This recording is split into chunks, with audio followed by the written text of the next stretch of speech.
posting a lot of beginner boxing videos and martial arts videos for all of you.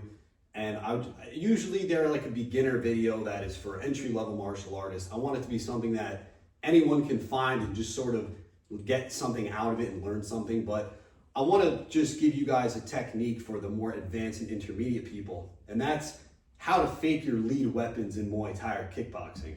Now, the thing is, usually when you spar, you fight, you're going to be throwing at about like a 2-to-1 to 3-to-1 ratio with your lead weapons, right?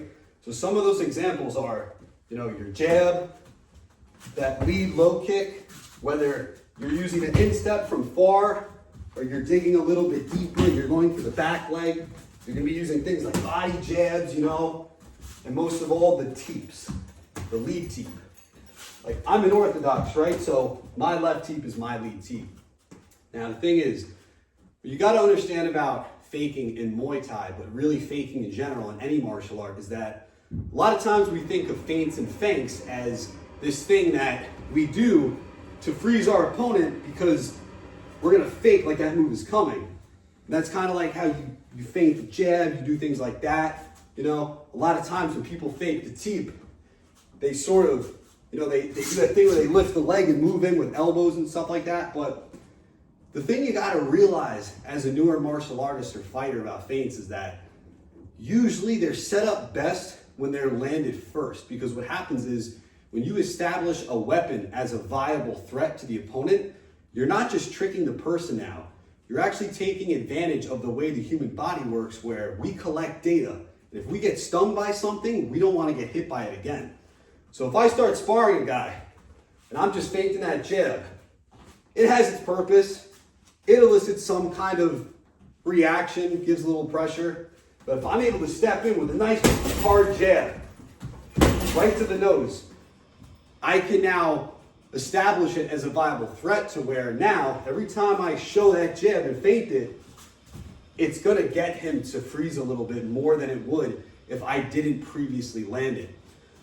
The thing is, though, is a lot of times when people feint and fake, they don't show the move the way that they do the move. So for example, if I like a hard jab with a little bit of a step, when I feint that jab, I got to give a little bit of a step. If I always jab like this, and now I'm just going like this, that's not going to elicit any kind of reaction. If I'm stepping into this jab, right, I got to show it. I got to basically come with a little bit of ferocity to make it more real. So the whole thing with faking the lead teep is that this is the way that someone showed me, but I like to feint it a very different way than most people fake it, right? So a lot of times, like I said, people from at a distance, they slide up with the foot. My issue is it doesn't look like a teep. So for example, if when I teep, because my stance, I like to keep a little bit of weight on the front foot, I slide up and bring this up here, like so. If I'm gonna fake this teep, I need to make it look more real. So my upper body, it needs to show the teep. So if every time I teep, right, I swing that arm down, good Muay Thai technique, right? I swing the arm down.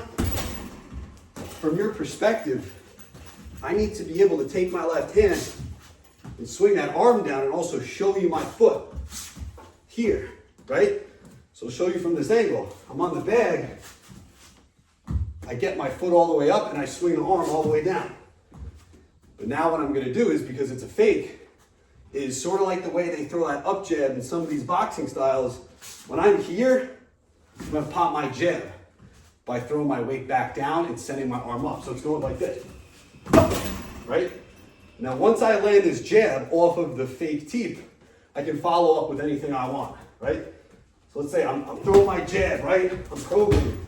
I'm using all my lead weapons. He's moving away from me. He comes into me, fake. So ideally, if you're keeping him away with that lead teep, right? He's got it on his radar. You landed a nice teep in his belly. Now he's going to come at you. He's going to think about it. Whoop. And then you go right into all your other stuff. And the whole thing is this fake teep works very well with the jab. You see, that would be an example of me, using it on the back. but I can also pressure with it. Sometimes people throw consecutive teeps. I can also, the opponent's moving away from me, teep, right? Go right into it like that. So my whole idea is that whatever move that it is that you're faking, you want to almost roll through like 50% of that range of motion. I'll show you from this angle, right? So sure, we can do subtle feints. That works. That gets knockouts. But me personally, I believe in my speed and ability that I can get that foot up and roll into all my other stuff.